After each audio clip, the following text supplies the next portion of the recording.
O Senhor esteja convosco. Proclamação do Evangelho de Jesus Cristo, segundo Mateus.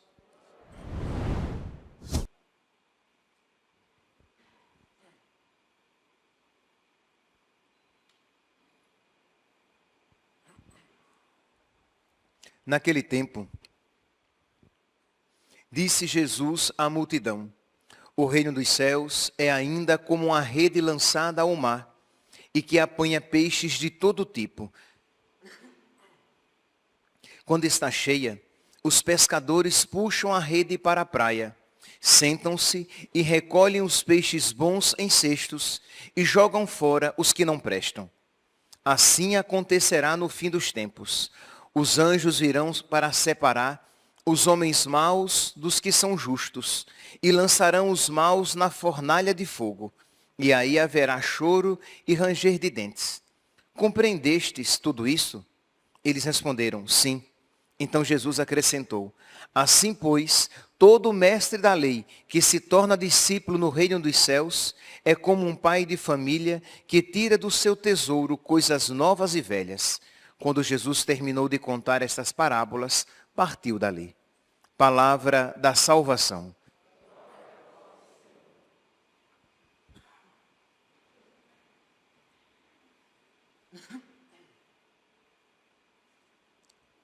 Caríssimos irmãos e irmãs, hoje temos a alegria de celebrar a memória de Santo Afonso Maria de Ligório, um grande pregador, grande confessor, grande pastor, tanto para os sacerdotes, porque foi um grande bispo, como para todo o povo de Deus. Santo Afonso, ele nasceu em Nápoles, na Itália, em 1696.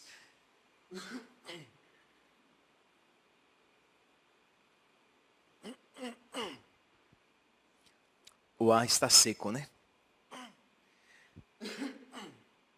Em 1696. E com 16 anos já era advogado formado em direito civil e religioso. Quer dizer, um prodígio, um homem, um jovem muito capaz. Era o primogênito da sua rica família e como primogênito seria aquele que iria herdar os títulos e iria administrar os bens. E se tornou um advogado muito grande, renomado, famoso, importante.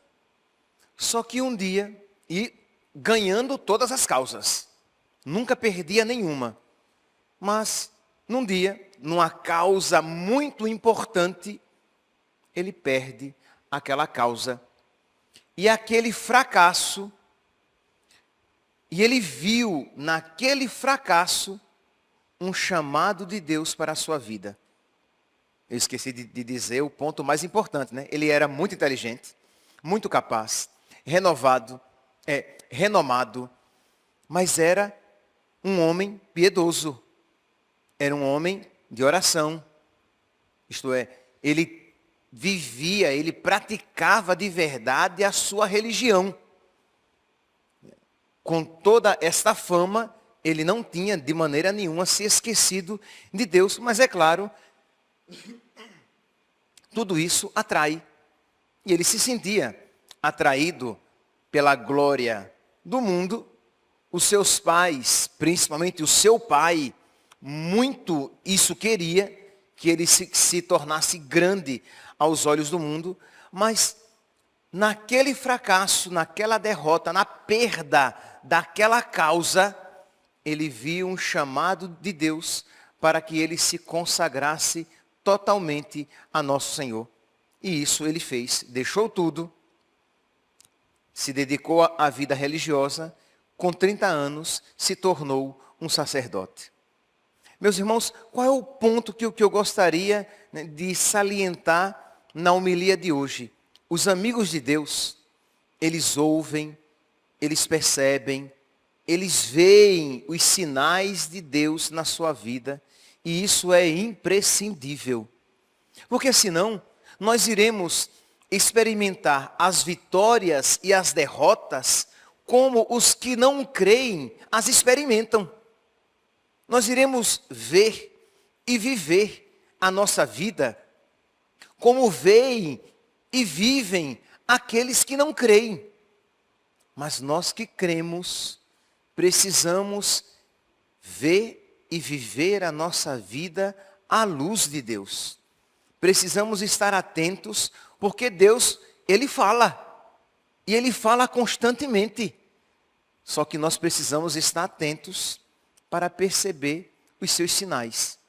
Porque se Deus quer que todos os homens se salvem e cheguem ao conhecimento da verdade, e Deus quer, Deus está constantemente falando ao nosso coração. Deus está constantemente falando através dos acontecimentos da vida. Mas nós só iremos perceber os sinais de Deus se nós tivermos comunhão com Deus, se nós estivermos na presença de Deus, se nós nos dedicarmos à oração. Porque aí nós teremos fineza, nós teremos uma alma aguçada que vai perceber quando Deus está falando. Quando é simplesmente a voz do vento, como diz aquela canção, ou quando é a voz de Deus falando ao nosso coração. Na primeira leitura de hoje, nós vemos algo que ratifica, que confirma isso que está sendo dito. Diz aqui no livro do profeta Jeremias, no capítulo 18, diz que Jeremias estava nas suas funções diárias ou na sua oração. Nós não sabemos o contexto no qual se encontrava Jeremias, isto é, o contexto imediato que ele estava fazendo naquele momento. Só diz que a palavra dirigida a Jeremias da parte do Senhor: levanta-te e vai à casa do oleiro. Esse levanta-te pode significar não apenas uma posição física de quem estava deitado, mas uma postura espiritual, né? De você fazer algo. Mas pode ser mesmo que ele estivesse deitado. Seja lá como for, ele percebeu que Deus o estava mandando ir à casa do oleiro. E ele, obedientemente, se colocou, né, à disposição, em obediência, e foi à casa do oleiro.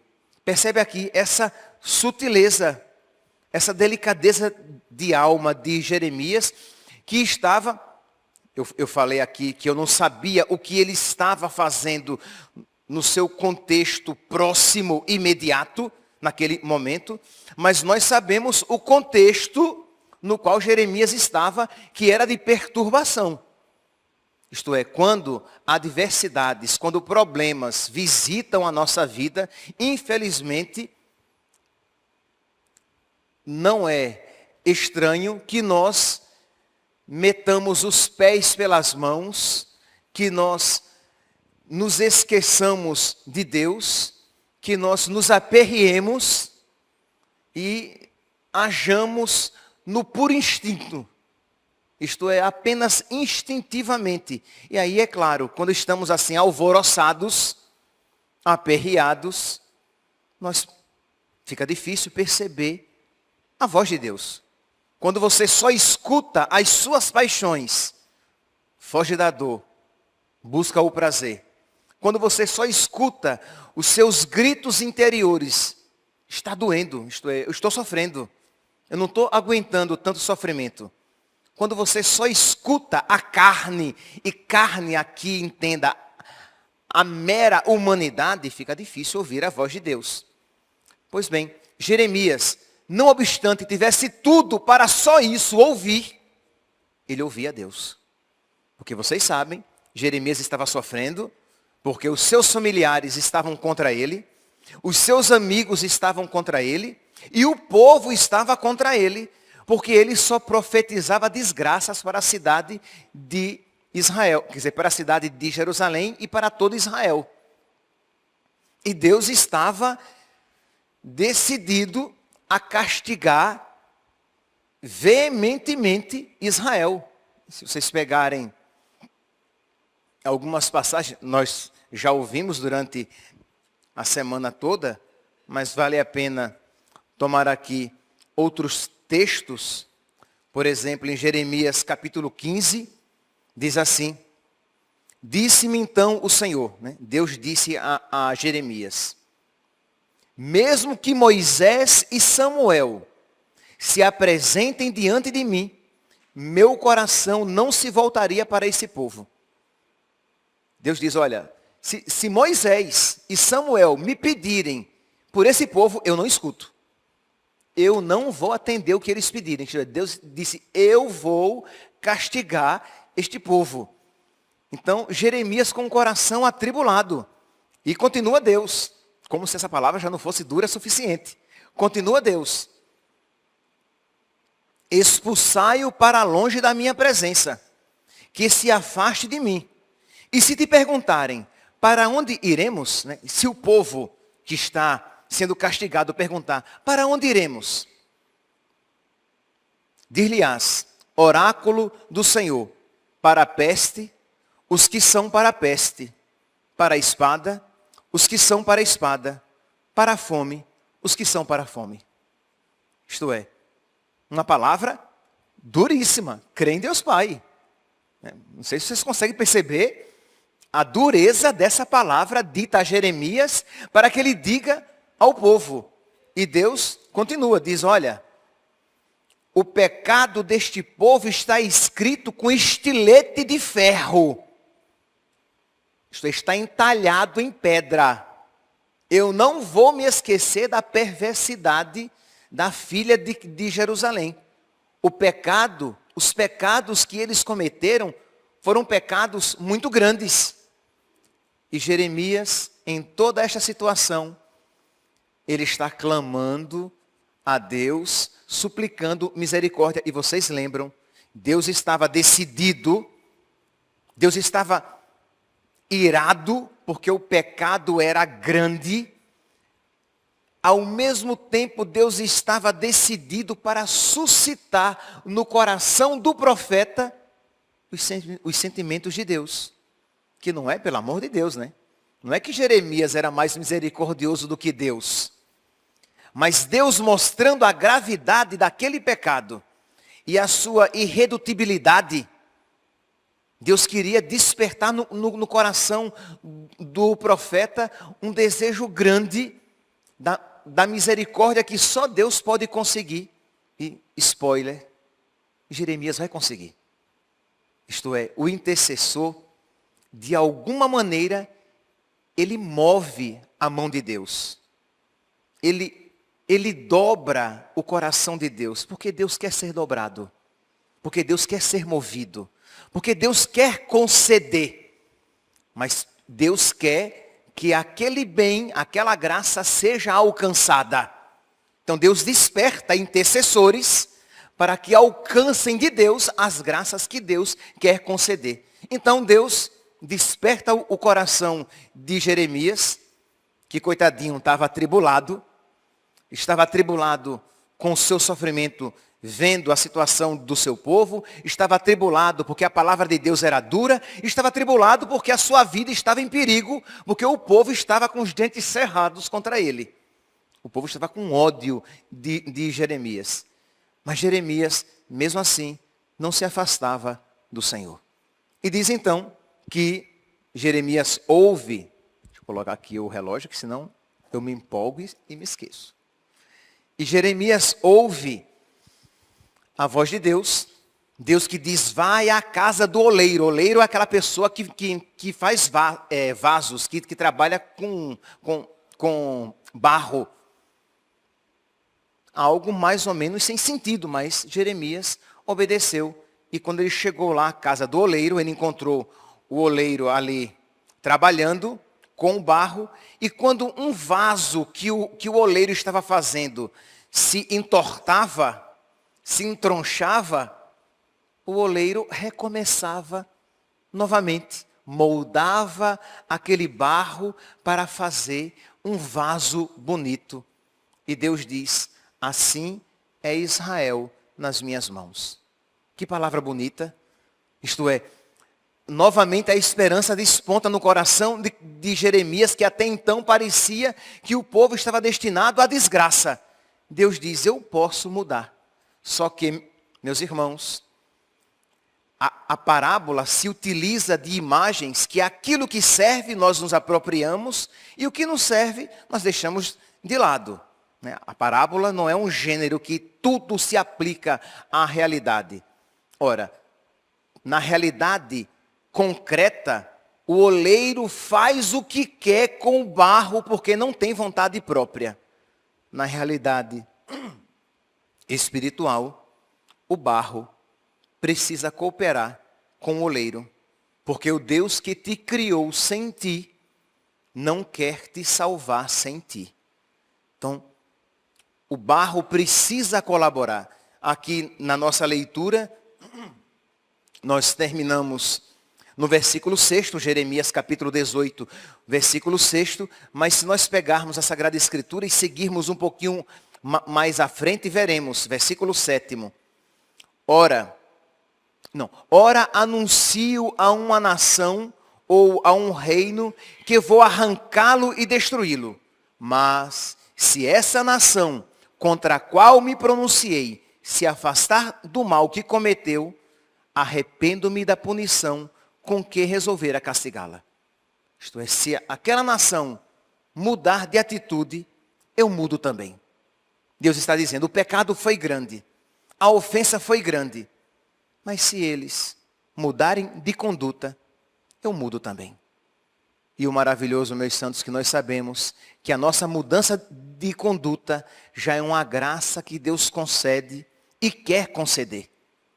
Ora, diante dessa palavra, nós, quando olhamos para a nossa vida e vemos que existem realidades que precisam ser mudadas, nós podemos e devemos apresentar a Deus como alguém que apresenta o barro ao oleiro, sabendo que ele pode moldar aquele barro e fazer um belo vaso. Pedir a Deus que Ele molde a nossa vida e o nosso coração e faça uma vida santa. Pedir a Deus que tome posse até mesmo da nossa vida diante de alguns fracassos, como fez na vida de Santo Afonso Maria de Ligório, naquele fracasso, e transformou a sua vida fazendo daquele advogado que tinha experimentado o fracasso, um grande santo, um grande pregador, um grande bispo, um homem, um poeta, um homem, um pregador, confessor, poeta, escritor, musicista, sim, porque ele musicava hinos religiosos, isto é, um homem tão dotado, que se tornou muito maior e muito mais belo do que ele já era. Porque se ele, como advogado, já era grande e admirável, depois daquele fracasso, por causa de Deus, se tornou ainda maior, de modo que nós podemos dizer, a respeito de Santo Afonso, aquilo que dizemos a respeito do pecado. Feliz fracasso, porque aquilo que ele obteve depois do fracasso foi muito maior do que aquilo que ele havia perdido. Isto é, aquilo que nós dizemos sobre o pecado. Santo Agostinho, quando olha o nosso pecado, ele diz feliz culpa. Porque aquilo que nós conseguimos depois que nós pecamos foi muito maior do que aquilo que nós perdemos. Quando nós estamos com Deus, tudo pode ser feliz. Porque aquilo que iremos obter será muito maior do que aquilo, quando nós nos afastamos de Deus, tenhamos perdido. Peçamos então a Deus, meus irmãos, por nós. Peçamos também por todos aqueles por quem estamos rezando, para que Deus lhes fale ao coração e conceda a nós e a esses por quem estamos rezando a verdadeira felicidade de eles alcançarem com Deus uma riqueza muito maior do que aquela que por acaso eles tenham experimentado antes longe de Deus. Louvado seja nosso Senhor Jesus Cristo. Para sempre seja louvado.